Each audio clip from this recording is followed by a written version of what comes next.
आज हम लोग व्यंजन संधि पढ़ेंगे, जिसमें दो नियमों को हम लोग आज समझने का प्रयास करेंगे, नियम 1 और 2।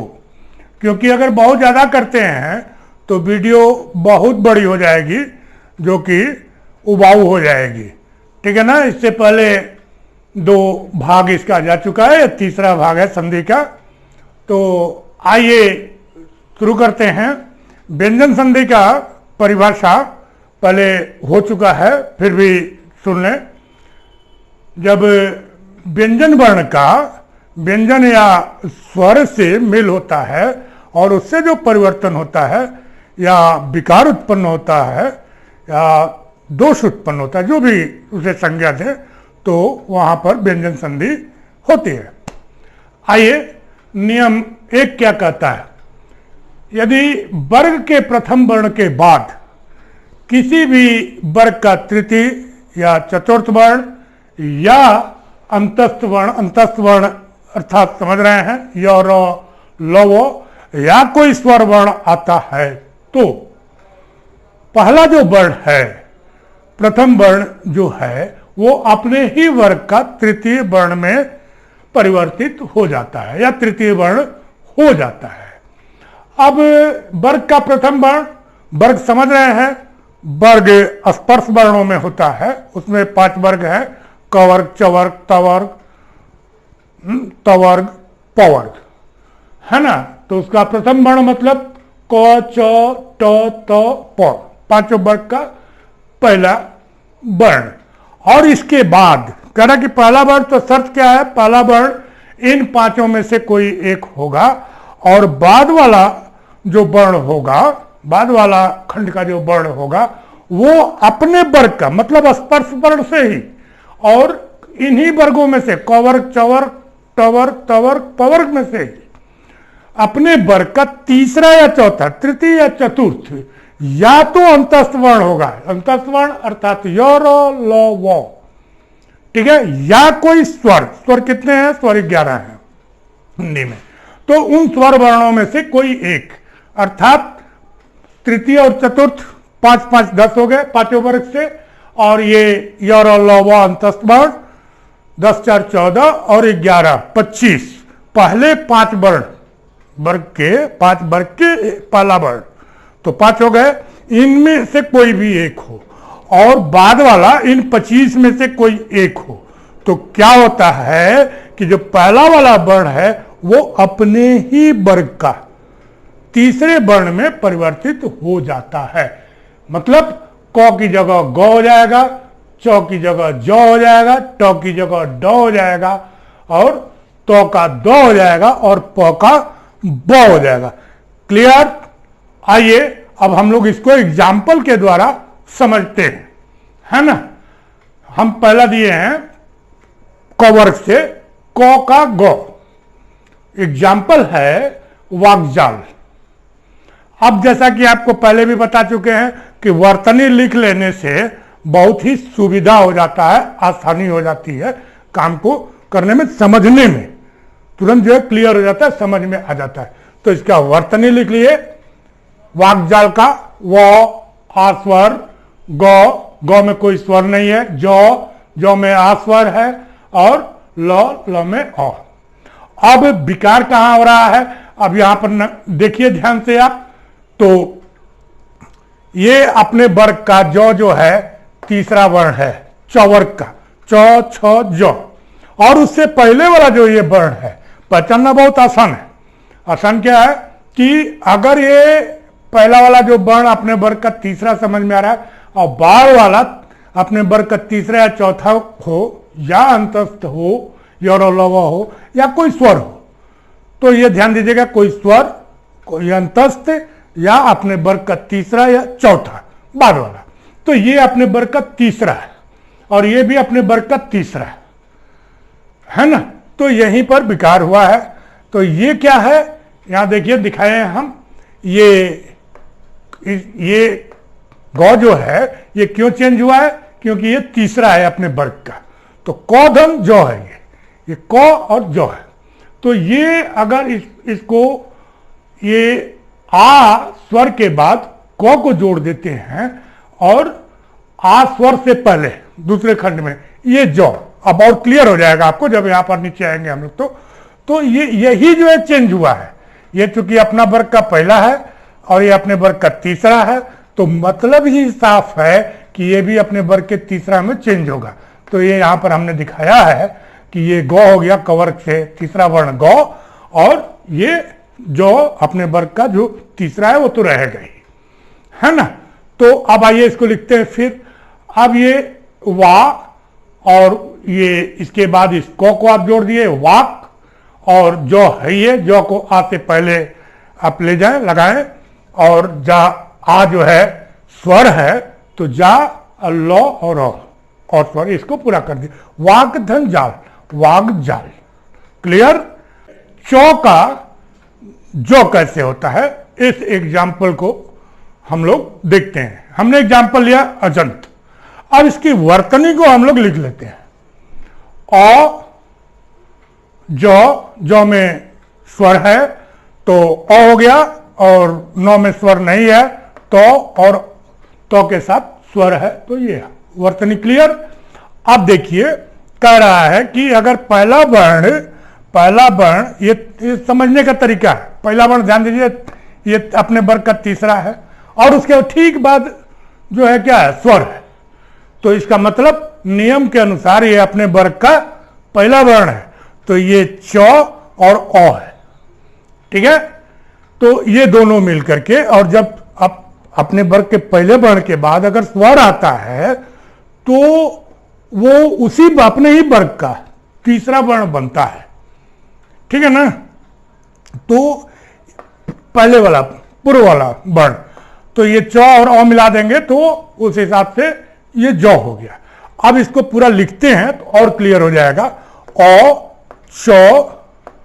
चौ में हलंत, फिर और ओ को नौ से पहले लिख देंगे तो धन ओ नौ बिना हलंत बिना स्वर के तो और ओ। ठीक है। अच धन अंत। अब ऐसे भी आपको समझ में आ रहा है कि ये अपने वर्ग का पहला वर्ण है और ये स्वर है, तो इसका मतलब नियमतः ये अपने वर्ग के तीसरे वर्ण में चेंज हो जाएगा। तो चौ का तीसरा वर्ण चौ छ जौ, तो जौ, और ये ओ आकर के जौ को पूरा कर दे रहा है तो अजंत। ये तीसरा वर्ण जौ हुआ, और ज्यों ही ये स्वर लगेगा तो ये जौ जो है ये पूरा हो जाएगा, है ना। तो ये अजंत। अब आइए एक तीसरा एग्जाम्पल हम लोग लेते हैं।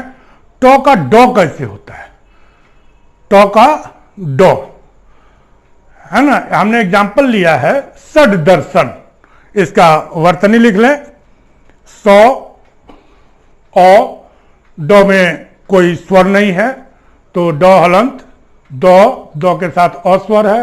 रो में कोई स्वर नहीं है तो रो, सौ के साथ अ स्वर है, और नौ के साथ भी अ स्वर है। तो ये वर्तनी क्लियर हुई। अब यहां देखिए ये भी तो थो दो, ये भी अपने वर्ग का तीसरा वर्ण है और ये भी अपने वर्ग का तीसरा वर्ण हो जा रहा है। तो इसका मतलब ही होता है कि नियम के अनुसार ये किसी भी वर्ग के पहले वर्ण के बाद अगर अपने वर्ग का तीसरा वर्ण आता है तो अपने ही वर्ग का पहला हो जाता है, चेंज होता है। तो ये दोनों ही तीसरा है, तो इसका मतलब कि पहला वाला अपने वर्ग का पहला वर्ण है ना। तो ये आपका टो और दो, ठीक है ना। तो ये अपने वर्ग का तीसरा बना। ये डो हमने दिखाया है समझने के लिए, ऐसा कहीं लिखा उखा नहीं है, तो इसको नहीं, बस जैसे आपका क्लियर हो जाए, जैसे आपको ढंग से समझ में आ जाए, ये मेरी कोशिश है। तो ये 100 और पूरा हो गया। टो को उसके बाद लगा दे और दो को ओ से पहले लगा देंगे, ठीक है ना। आइए इसको लिखते हैं फिर पुनः। सट, ये सट धन दर्शन, षड दर्शन, ठीक है, क्लियर हुआ, है ना। आइए अब तो का दो कैसे हो जाता है। तो का दो कैसे हो जाता है, हमने एग्जाम्पल लिया है जगदीश। जगदीश, इसका वर्तनी लिखा। वर्तनी लिखने के बाद देखिए, अब ध्यान दीजिए, यहां पर भी, यहां शुरू में ही देखिए कि, देखिए ध्यान दीजिए, ये भी तीसरा वर्ण है अपने वर्ग का, और ओ आ रहा है, स्वर आ रहा है, ये भी अपने वर्ग का तीसरा वर्ण है, फिर स्वर आ रहा है, ये भी अपने वर्ग का तीसरा वर्ण है, फिर स्वर आ रहा है। तो ये तो कंफ्यूज हो रहे हैं हम लोग, लेकिन आपको पहले वीडियो में ही हमने ध्यान दिए होंगे तो हमने बताया था कि ध्यान दीजिएगा कि 90 से 95% ऐसा होता है कि जब दोनों टुकड़ा हम लोग करते हैं तो दोनों का अपना स्वतंत्र अर्थ होता है। तो ये आप लोग ध्यान दिए होंगे, है ना। नहीं तो अभी बात को समझिए, दो टुकड़ा जब हम करेंगे तो ये होगा। तो यहां पर ये दो है, और दो के बाद जो है ये स्वर है, दीर्घ ई है, तो यहां पर जो है विकार है। तो ये दो जो है, इसका मतलब है कि अपने वर्ग का पहला है, सीधी सी बात है। ये तीसरा दिखाई दे रहा है, लेकिन क्यों तीसरा हुआ है? क्योंकि उसके बाद ठीक स्वर आया। नियम यही कहता है कि अपने किसी भी वर्ग का पहला वर्ण के बाद अगर स्वर आता है तो वो अपने ही वर्ग का, जिस वर्ग का है उसी का तीसरा वर्ण में बदलता है।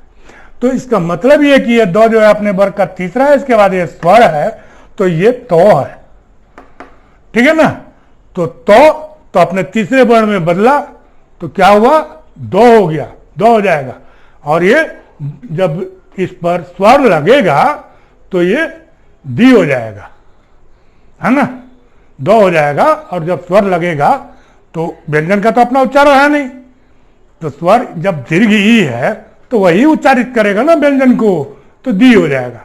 तो इस तो को आप अगर औ के बाद लगा देते हैं और ई को सौ से पहले लगा दीजिए, तो आप लिखिए इसको, जौ औ जौ, गौ औ गौ, और तो के साथ कोई स्वर नहीं है, अपने वर्ग का पहला वर्ण जगत और धन ईश। अब यहां से भी आप समझिए, अपने वर्ग का पहला वर्ण जगत और ये ईश। जगत माने संसार, ईश माने प्रभु मालिक, है ना। तो ये अपने वर्ग का तीसरा वर्ण बदला और ये स्वर जो है उस पर लग गया, तो ये दो और ये दीश, जगदीश। क्लियर, बात समझ में आई। अब आइए, इसी में हम एक और एग्जाम्पल लिए हैं, तद्रूप। तो का दो कैसे होता है? तद्रूप, ये अंतस्थ वर्ण से इसका लिख लेते हैं वर्तनी। तो और दो, और दो में कोई स्वर नहीं है, तो दो और रो में स्वर ऊ है ना, और पो के साथ स्वर ओ है। अब यहाँ कहाँ चेंज हुआ?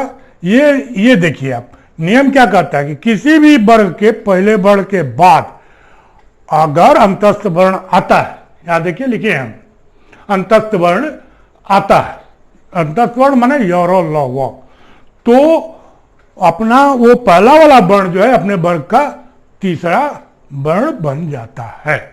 तो ये तो वर्ग का अपना पहला वर्ण है और ये अंतस्थ का रो है, तो ये अपने वर्ग का पहला तीसरा वर्ण में बदलेगा, तो क्या होगा? दो और रो।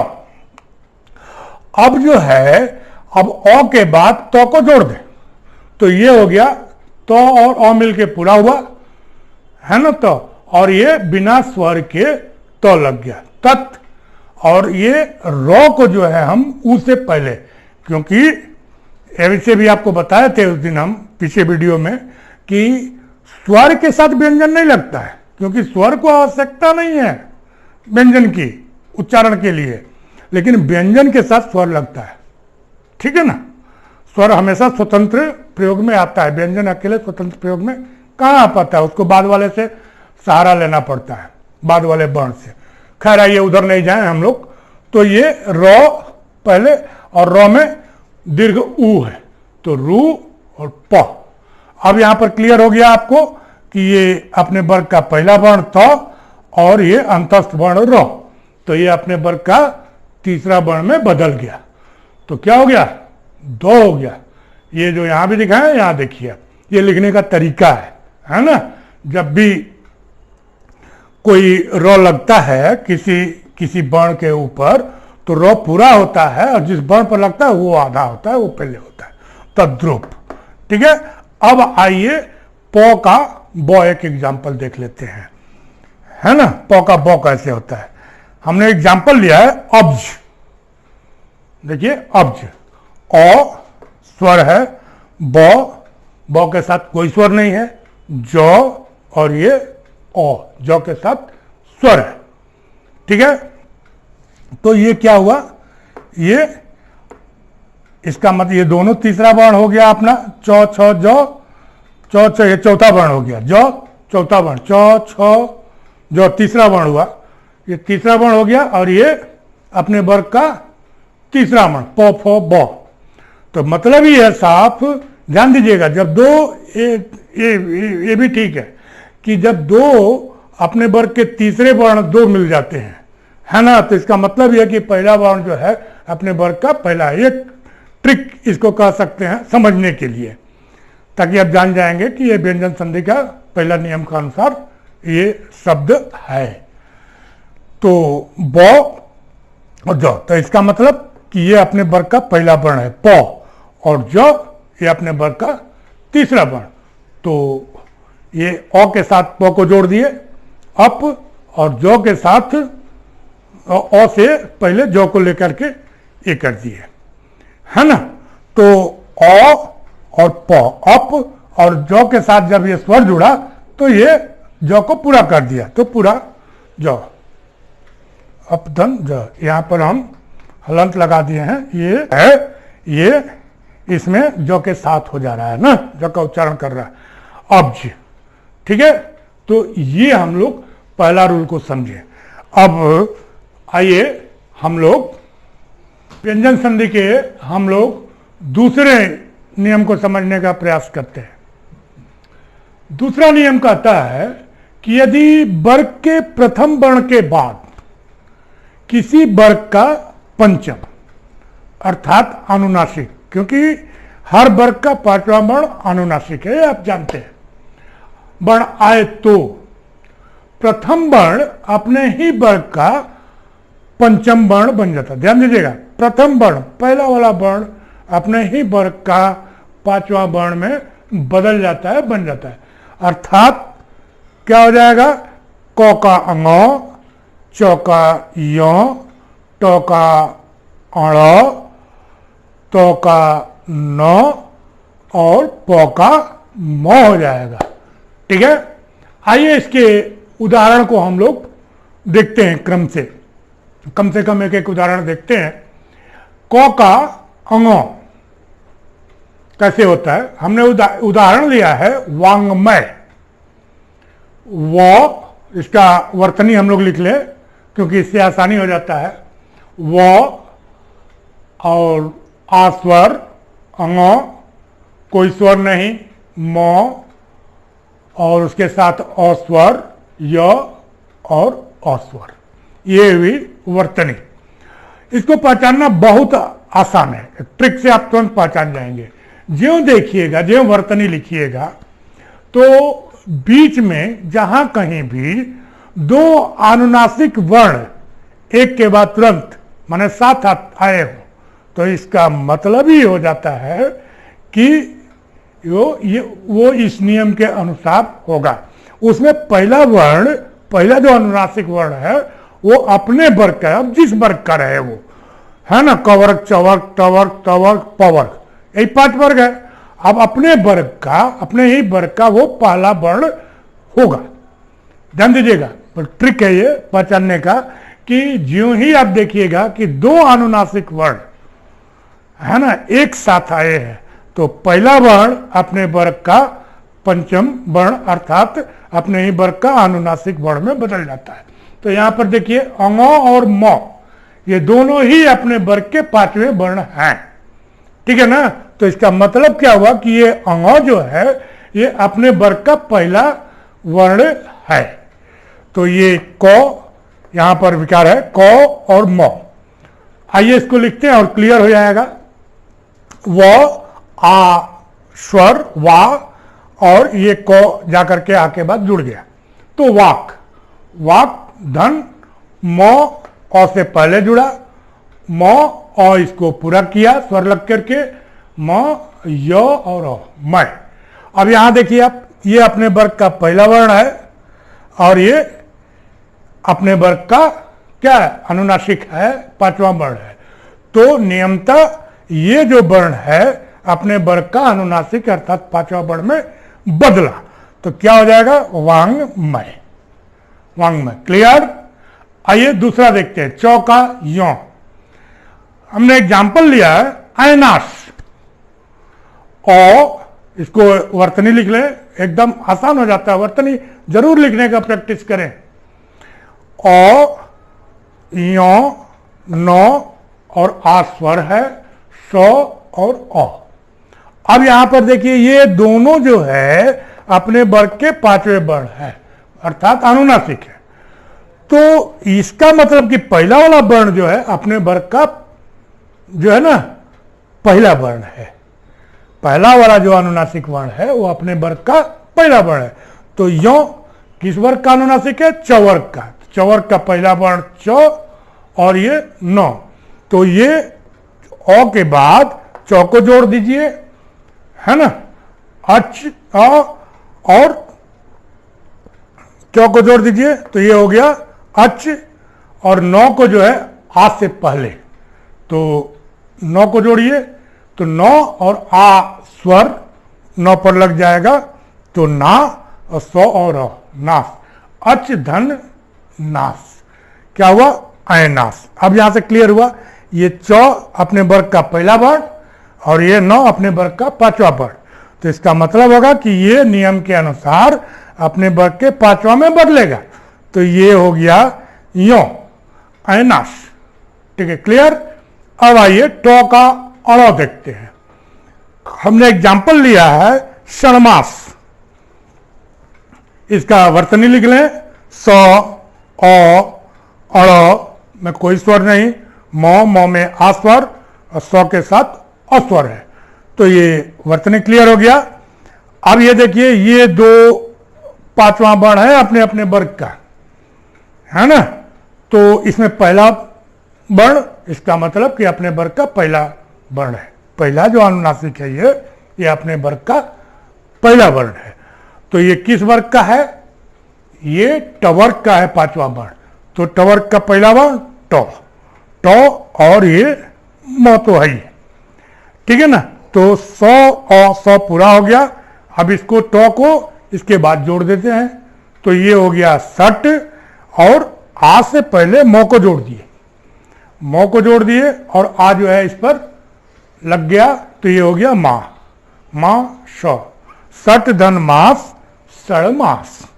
क्लियर टवर्ग से। अब आइए तवर्ग से देखते हैं।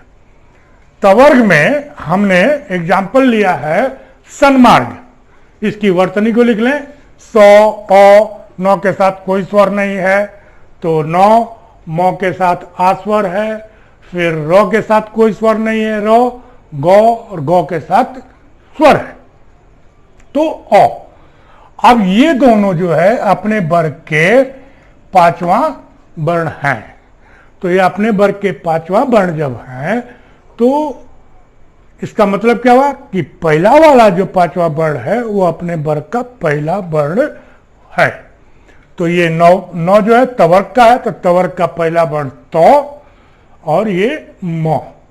अब ये औ के बाद इस तो को आप जोड़ दीजिए, तो सौ पूरा और तो सत, और आ से पहले मौ को जोड़ दीजिए, आ जो है स्वर वो मौ के साथ लग जाएगा, तो मां और रो, आधा रो है, गौ के ऊपर चला जाएगा, गौ और गौ पूरा हो गया, सत धन मार्ग सन्मार्ग। अब ऐसे आप देखिए ध्यान से, तो ये पहला वर्ण और ये अपने वर्ग का पांचवा वर्ण, इसका मतलब ये भी पांचवा वर्ण में बदलेगा, तो वर्ग का पांचवा वर्ण न, तो सन्मार्ग। अब आइए पौ का मौ, पौ का मौ हमने एग्जाम्पल लिया है अम्मय, क्या अम्मय, इसका हम लोग वर्तनी लिख लेते हैं, औ मौ कोई स्वर नहीं, फिर मौ, मौ के साथ अस्वर और य के साथ अस्वर। अब ये दोनों ही अपने वर्ग के पांचवा वर्ण हैं। ठीक है, ये म किस वर्ग का पांचवा वर्ण है? प वर्ग का। तो इसका मतलब ये अपने वर्ग का पहला वर्ण है, तो ये प और ये म तो ऐसे ही रहेगा। तो इस प को अ के बाद लगाइए, अ और प, अप, और ये म अ से पहले लगाइए, तो म और अ, म पूरा हो गया और य, तो हो गया क्या? अप धन मय, अमय। तो ये हम लोग आज व्यंजन संधि शुरू किए, जिसमें दो नियमों को हम लोगों ने देखा। और नियम को अगर हम लोग देखना चाहते हैं तो बहुत बड़ी वीडियो हो जाएगी, जिसके लिए मैं अगली जो वीडियो बनाऊंगा उसमें ऐसे ही चलते रहेगा। ये तीसरा पार्ट है संधि का, पार्ट 1, 2, 3, है ना? ऐसे ही पार्ट 4, 5, जो भी जितना भी टाइम लगेगा, ताकि सेटिस्फाइड होकर के और फिर इसके पीछे मेहनत ना करना पड़े, इस तरीके से हम लोग इसको क्लियर करेंगे। तो आज के लिए बस इतना ही, है ना? तो आप लोगों को बहुत बहुत धन्यवाद।